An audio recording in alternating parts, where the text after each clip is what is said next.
நேயர்கள் அனைவருக்கும் அன்பான வணக்கம். இந்த தொகுப்புல தை மாதம் நமக்கு எப்படிப்பட்ட பலன்கள்லாம் கிடைக்கும் அப்படின்னு பார்க்கலாம். தை மாதம் தமிழ் மாதத்தின் 10வது மாதம், அதாவது 2024ஆம் வருடத்தின் தமிழ் மாதத்துக்கு இது முதல் மாதம் அப்படின்னு கூட சொல்லலாம். தை மாதம் 1ஆம் தேதி முதல் 21ஆம் தேதி வரைக்கும் இருக்கு. ஜனவரி மாதம் 15ஆம் தேதி முதல் பிப்ரவரி மாதம் 12ஆம் தேதி வரைக்கும் இந்த தை மாதம் இருக்குது. ஆங்கில மாதத்துக்கு பொதுவாகவே நம்ம எந்த ஒரு நல்ல செயலையும் நம்ம ஆரம்பிக்கிறதுக்கு தை மாதத்தில் ஆரம்பிக்கிறது தான் வழக்கம். இந்த தை மாதத்தில் தான் சூரியன் தன்னுடைய வடதிசை பயணத்தை தொடங்குறாரு. உத்தராயணிய காலம் அப்படிங்கிறது ஆரம்பமாக போகுது.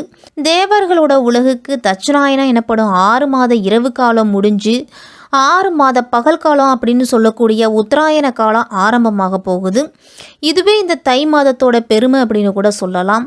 ஆடி மாதத்தில் விதைச்ச நெல்லெல்லாம் தை மாதத்தில் தான் அறுவடை செய்வாங்க. அந்த அறுவடை செஞ்ச நெல்லில் தான் தை பொங்கல் அன்று புது அரிசியில் பொங்கல் செய்து சூரிய பகவானுக்கு படைப்பாங்க. அதே மாதிரி கடவுளுக்கு நன்றி சொல்லும் விதமாகவும் இருக்கும் இந்த தைப்பொங்கல். இந்த தை மாதத்தில் ஏகப்பட்ட விசேஷங்கள் அப்படிங்கிறது இருக்கு. தைப்பொங்கல், மாட்டுப்பொங்கல், காணும் பொங்கல், பூசம் வருது, தை அமாவாசை ரொம்ப மிக மிக விசேஷம் அப்படின்னு கூட சொல்லலாம். மக்கள் நல்ல விளைச்சலுக்கு உதவிய சூரிய கடவுளுக்கு நன்றி செலுத்தும் விதமாக தான் தை மாதத்தின் முதல் நாளை தை பொங்கலாக நம்ம கொண்டாடுறோம். இந்த தை மாதத்தை மகர மாதம்னு கூட அழைப்பாங்க. ஏன்னா மகர ராசிக்குள்ள சூரியன் நுழைவது தான் அதுக்கு காரணம். இப்படிப்பட்ட இந்த தை மாதத்துல கிரகங்களோட நிலைகள்லாம் எப்படி இருக்கு அப்படின்னு பார்த்தோம்னா, சூரியன் மகர ராசியில சஞ்சரிக்கிறாரு. செவ்வாய் தனுசு ராசியில இருக்கிறாரு. மாதத்தின் பிற்பகுதியில மகர ராசிக்கு போறாரு. புதன் தனுசு ராசியில இருக்கிறாரு. அதன் பிறகு மகர ராசிக்கு போறாரு. சுக்கிரன் விருச்சிகத்துல இருக்கிறாரு தை மாதம் 5ஆம் தேதி வரைக்கும். அதன் பிறகு தனுசு ராசிக்கு போறாரு. குரு மேஷ ராசியிலையும், சனி கும்ப ராசியிலையும், ராகு மீன ராசியிலையும், கேது கன்னி ராசியிலையும் இருக்கிறாங்க. இப்படிப்பட்ட சஞ்சாரத்துல தான் இந்த தை மாதம் பிறக்குது. இப்படிப்பட்ட நிலையில இந்த 12 ராசிக்காரர்களுக்கும் எப்படிப்பட்ட பலன்கள்லாம் கிடைக்கும் அப்படின்னு நம்ம விரிவாவே பார்க்கலாம். நாம் ஒன்றில் நிலையாக இருந்தால் நாம் விரும்பக்கூடிய எதையுமே சாதிக்க முடியும் அப்படின்னு நினைக்கக்கூடியவர்கள் தான் இந்த ரிஷபராசிக்காரர்கள். எதிர்காலத்தை பற்றிய புரிதல் அப்படிங்கிறது இருக்கும். உங்களுக்கு இந்த தை மாதம் எப்படி இருக்கும், என்னென்ன பலன்கள்லாம் கிடைக்கும் அப்படின்னு பார்க்கலாம். சுக்கிரனை ராசி அதிபதியாக கொண்டவங்க தான் இந்த ரிஷபராசிக்காரர்கள். சுக்கிரனோட அருள் அப்படிங்கிறது உங்களுக்கு தை மாதம் முதல் பரிபூரணமாக கிடைக்க போகுது. ரிஷபராசிக்காரர்களுக்கு ராசிக்கு 9ஆம் வீடான பாக்கியஸ்தானத்தில் அனைத்து கிரகங்களும் சிறப்பாக இருக்குது. அதனால ஆன்மீக பயணங்கள்லாம் சென்று வருவீங்க. உங்கள் ராசிநாதர் சுக்கிரன் சப்தமஸ்தானத்தில் சஞ்சரித்து உங்கள் ராசியை பார்க்குறாரு. அதனால் பணம் அப்படிங்கிறது பல வழிகளிலிருந்து வரும். உங்களுக்கு வரக்கூடிய பணம் எந்த அளவு உங்களுக்கு சேமிப்பாக இருக்கும் அப்படின்னு சொல்ல முடியாது. அதற்கு முன்னாடியே செலவுகள் அப்படிங்கிறது காத்திருக்கும் உங்களுக்கு அப்படின்னு சொல்லலாம்.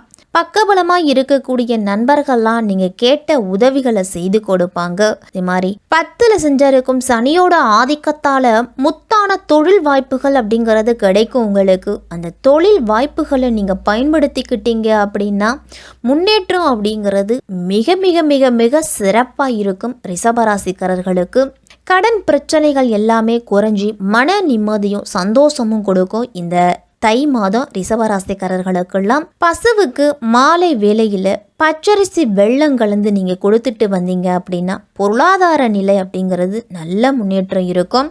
சூரியன் 9ஆம் இடத்துல இருக்கிறார். அதனால் பூர்வீக சொத்துக்களில் பங்கு, தாய் தந்தையரோட ஆசிர்வாதம், பாக பிரிவினை இதெல்லாம் செய்துக்கிறதுக்கு நேரம் சிறப்பாக இருக்குது ரிஷபராசிக்காரர்களுக்கெல்லாம். செவ்வாய் உச்சம் பெற்று புதனோடு இணைஞ்சிருக்கிறதால சொத்துக்கள் வாங்கக்கூடிய யோகம் இருக்குது. ரொம்ப நாளாக வீடு கட்டணும், அதனால் இடம் வாங்கணும் அப்படின்னு நினச்சிக்கிட்டு இருந்தவங்களுக்கெல்லாம் அதற்குண்டான முயற்சியை இந்த தை மாதத்தில் செஞ்சுட்டு வந்தீங்க அப்படின்னா நல்ல முன்னேற்றம் இருக்கும். வீடு கட்டுறதுக்கு வங்கிகளில் கடனுக்கு விண்ணப்பிக்கலாம். இந்த தை மாதத்தில் ரிஷபராசிக்காரர்களுக்கெல்லாம் வீடு கட்டக்கூடிய யோகம் அப்படிங்கிறது ரிஷபராசிக்காரர்களுக்கெல்லாம் இருக்குது. மாத தொடக்கத்திலேயே விரயஸ்தானத்தில் சஞ்சரிக்கிறாரு குரு பகவான். அதே மாதிரி உங்கள் ராசிக்கு 8க்கும் 11க்கும் அதிபதி லாபாதிபதி குரு பகவான் விரயஸ்தானத்தில் இருக்கும் பொழுது லாபம் ஒரு புறம் வந்துக்கிட்டே இருந்தாலும் மற்றொரு புறம் உங்களுக்கு செலவுகளும் வந்துக்கிட்டே இருக்கும். மருத்துவ செலவு வரலாம், வண்டி வாகனம் பழுது வைக்கலாம், கால்நடைகளால் பிரச்சனைகள் வரலாம். அந்த மாதிரி ஏதாவது ஒரு பண இழப்பு அப்படிங்கிறது உங்களுக்கு வந்துக்கிட்டே இருக்கும். இந்த ரிஷபராசிக்காரர்களுக்கெல்லாம் வீண் விரயங்களை தவிர்த்துக்கிறதுக்கு அந்த விரயங்களை சுப விரயங்களாக மாற்றிக்குங்க. தை அமாவாசையில் 10 பேருக்கு அன்னதானம் கொடுங்க. குலதெய்வ கோவிலுக்கு நேர்த்திக்கடன் இருந்துச்சுன்னா அதை செஞ்சு முடிங்க. வீடு கட்டுவது இல்லை ஒரு கடை கட்டுறது, இந்த மாதிரி உங்களுக்கு வரக்கூடிய விரயங்களை சுப விரயங்களா மாத்திக்கிறது நல்லது. திருமண வயதுல இருக்கக்கூடிய பிள்ளைகள் இருந்தாங்க அப்படின்னா அவர்களுக்கு சீர்வரிசை பொருட்கள்லாம் வாங்கி வைக்கலாம். இந்த நேரத்துல முன்னோர்களோட ஆசீர்வாதம் அப்படிங்கிறது ரிஷபராசிக்காரர்களுக்கெல்லாம் கிடைக்கும். இந்த தை மாதத்தில் வெளிநாட்டு தொழில் தொடர்புகள்லாம் இந்த மாதத்தில் கிடைக்கலாம். ரிஷபராசிக்காரர்களுக்கு மனைவிக்காக மருத்துவ செலவுகள்லாம் செய்ய வேண்டிய சூழ்நிலை வரும். அதனால அவர்களுக்காக செலவுகள் அப்படிங்கிறது அதிகரிக்கும். உங்களுக்கு சுக்கிரன் ராசிக்கு 7ஆம் வீட்டில் இருக்கிறதால பெண்களால் அதிகளவு நன்மைகள் அப்படிங்கிறது உண்டு. வேலைக்கு செல்லக்கூடிய பெண்கள் எல்லாமே உத்தியோகத்தில் சக பணியாளர்களோட இதுவரைக்கும் இருந்துட்டு வந்த கருத்து வேறுபாடுகள் எல்லாமே மறைஞ்சு ஒரு சுமூகமான நிலை அப்படிங்கிறது இருக்கும். விலை உயர்ந்த பொருட்கள் எல்லாம் பெண்கள் கவனமாக கையாளணும். பணம், பொன், பொருள் இதெல்லாத்தையுமே எச்சரிக்கையோடு பாதுகாப்பாக வச்சுக்கிறது நல்லது. சூரியன் ரிஷபராசிக்கு 4ஆம் வீட்டுக்கு அதிபதி. அவர் 9ஆம் வீட்டில் சஞ்சாரம் செய்கிறாரு. சூரியன் மகர ராசியில் சஞ்சரிக்கும் காலத்தில் ரிஷபராசிக்காரர்களுக்கெல்லாம் நல்ல பலனை கொடுப்பாரு. குறிப்பாக வெளிநாடு தொடர்பான வேலை வாய்ப்புல நல்ல முன்னேற்றத்தை கொடுப்பாரு. சொத்துக்கள் சேர்வதற்கெல்லாம் நல்ல வாய்ப்பு உண்டு. புதிய வேலை வாய்ப்புகள்லாம் கிடைக்கும். இந்த ரிஷபராசிக்காரர்களுக்கெல்லாம் சூரியன் மகர ராசியில் சஞ்சரிக்கும் பொழுது தை மாதம் 5ஆம் தேதி தனுசு ராசிக்கு சுக்கிரன் வராரு. அவரு ரிஷபராசிக்காரருக்கு ராசிநாதனாகவும் இருக்கிறாரு. 6ஆம் இடத்துக்கு பார்வையாகவும் 6ஆம் இடத்து பார்வையிலையும் இருக்கிறாரு சுக்கிரன். அதனால அற்புதமான நேரம். அஷ்டமஸ்தானத்தில் சுக்கிரன் வரும்பொழுது உங்களுக்கு அஷ்டமஸ்தானத்தில் சுக்கிரன் வரும்பொழுது உங்களுக்கு அற்புதமான யோகம் அப்படிங்கிறது உண்டாகும். தொழிலில் அடுக்கடுக்கான ஒப்பந்தங்கள்லாம் கிடைக்க போகுது. உங்களுக்கு உத்தியோகத்தில் இருக்கிறவங்கெல்லாம் உங்களுடைய கருத்துக்களை ஏற்றுக்குவாங்க. உங்களுக்கு மறுக்கப்பட்டு வந்த சலுகைகள் எல்லாமே கிடைக்கும். தை மாதம் 13ஆம் தேதி மகர ராசிக்கு புதன் போகிறாரு. அவர் தனாதிபதியான புதன் 9ஆம் இடத்துல சஞ்சரிக்கும் பொழுது உங்களுடைய பொருளாதாரத்தில் இருந்துட்டு வந்த பிரச்சனைகள் எல்லாமே குறைஞ்சி முன்னேற்றத்தை கொடுக்கும். பாக்கி வசூல் எல்லாமே உங்களுக்கு சேரும். பஞ்சமாதிபதியாகவும் புதன் இருக்கிறதால பிள்ளைகளோட உடல் ஆரோக்கியத்தில் கூடுதல் கவனத்தோடு இருக்கணும். உடல் ஆரோக்கியம் அதே மாதிரி மருத்துவ செலவு இதெல்லாமே வரலாம். உடல் ஆரோக்கியத்தில் கூடுதல் கவனத்தோடு இருக்கிறது நல்லது. வேலை கிடைக்காத ரிஷபராசிக்காரர்களுக்கெல்லாம் வேலை வாய்ப்பு அப்படிங்கிறது இந்த மாதத்தில் கிடைக்கும். ரிஷபராசி இளைஞர்கள்லாம் திருமணத்திற்காக வரன் தேடிக்கிட்டு இருந்தீங்க அப்படின்னா இந்த மாதத்தில் நல்ல வரன் அப்படிங்கிறது உண்டு. வெளிநாடு சென்று படிக்கணும் அப்படின்னு நினச்சிக்கிட்டு இருக்கிற மாணவர்களுக்கெல்லாம் இந்த மாதத்தில் அதற்குண்டான முயற்சி எடுத்தீங்க அப்படின்னா வெற்றி உண்டு. உங்களுக்கு ரிஷபராசிக்காரர்களுக்கெல்லாம் இந்த தை மாதத்தில் அதுவும் தொழில் ஸ்தானத்தில் சனி பகவான் வராரு. ராசிக்கு 10ஆம் இடமான தொழில் ஸ்தானத்தில் சனி பகவான் சஞ்சரிக்கிறாரு. 10ல் ஒரு பாவி இருக்கணும் அப்படிங்கிறது சொல்.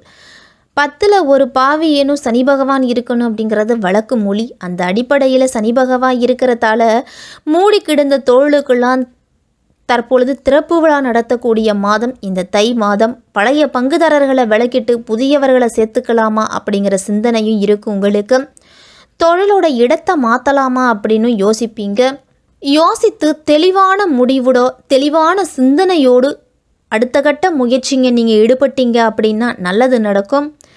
உத்தியோகத்தில் இருக்கிறவங்களுக்கெல்லாம் பணி நிரந்தரம் பற்றிய தகவல் அப்படிங்கிறது கிடைக்கும். ரிஷபராசிக்காரர்களுக்கெல்லாம் பல நாட்களாக நீங்கள் எப்போது வரும் அப்படின்னு காத்திருந்த பதவி உயர்வு இந்த தை மாதத்தில் கிடைக்க போகுது. ரிஷபராசிக்காரர்களுக்கு தை மாதம் 21ஆம் தேதி மகர ராசியில் செவ்வாய் சஞ்சரிக்க போகிறாரு. மகரம் ரிஷபராசிக்கு உச்ச வீடு அப்படின்னே சொல்லலாம். செவ்வாய் உச்சம் பெறும் பொழுது உங்களுக்கு கூடுதல் விரயங்கள்லாம் ஏற்படும். பயணங்கள்லாம் அதிகரிக்கும். உறவினர்களுக்கு உதவி செய்வீங்க. உறவினர்களுக்கெல்லாம் உதவிகள் செய்வீங்க. கட்டிய வீட்டை வாடகைக்கு விட முடியலையே அப்படின்னு கவலைப்பட்டவர்களுக்கெல்லாம் வாடகைக்கு குடி வர்றதுக்கு ஆள் ரெடியாக இருக்கிறாங்க இந்த தை மாதத்தில். அதனால் கூடுதல் வருமானம், உதிரி வருமானம் இதெல்லாம் கிடைக்க போகுது ரிஷபராசிக்காரர்களுக்கு.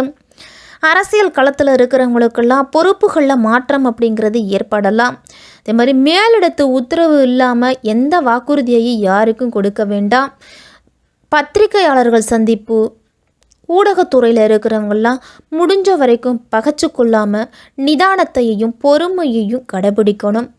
அரசியல்வாதிகள் எல்லாருமே, உத்தியோகத்தில் இருக்கிறவங்கெல்லாம் அது வேண்டாம், கலைஞர்கள்லாம் நீங்கள் எதிர்பார்த்து காத்திருந்த வாய்ப்புகள் கிடைக்கும் பொழுது சக கலைஞர்களுக்கு உண்டான மதிப்பையும் மரியாதையும் நீங்கள் கொடுக்கறது நல்லது. பெண்கள்லாம் உடல் ஆரோக்கியத்தில் கவனத்தோடு இருக்கணும்.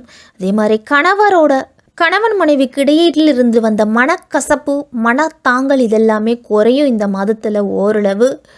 இருந்தாலும் பணம் சம்பந்தமான பிரச்சனைகளில் அழுத்தம் அதிகமாக இருக்கும் பொழுது பிரச்சனைகள் வரலாம். சற்று விட்டு கொடுத்து போகிறது தான் நல்லது. ரிஷபராசிக்காரர்கள் எல்லாருமே இந்த தை மாதத்தில் வெள்ளிக்கிழமை தோறும் மகாலட்சுமி வழிபட்டுட்டு வாங்க. உங்களுடைய நிதி நிலையில் நல்ல முன்னேற்றம் இருக்கும். லட்சியங்கள்லாம் நிறைவேறும். உங்களுக்கு வியாழக்கிழமை தோறும் குரு பகவானை வழிபாடு செய்துட்டு வந்தீங்க அப்படின்னா தெளிவான சிந்தனையும் தன்னம்பிக்கையும் உண்டு. செவ்வாய் வெள்ளி சனிக்கிழமையில் அசைவ உணவுகளை தவிர்த்து வாங்க. ரிஷபராசிக்காரர்களுக்கெல்லாம் இந்த தை மாதம் திட்டமிட்டு செயல்பட்டீங்க அப்படின்னா வெற்றிகள் தரக்கூடிய மாதமாக இருக்கும்.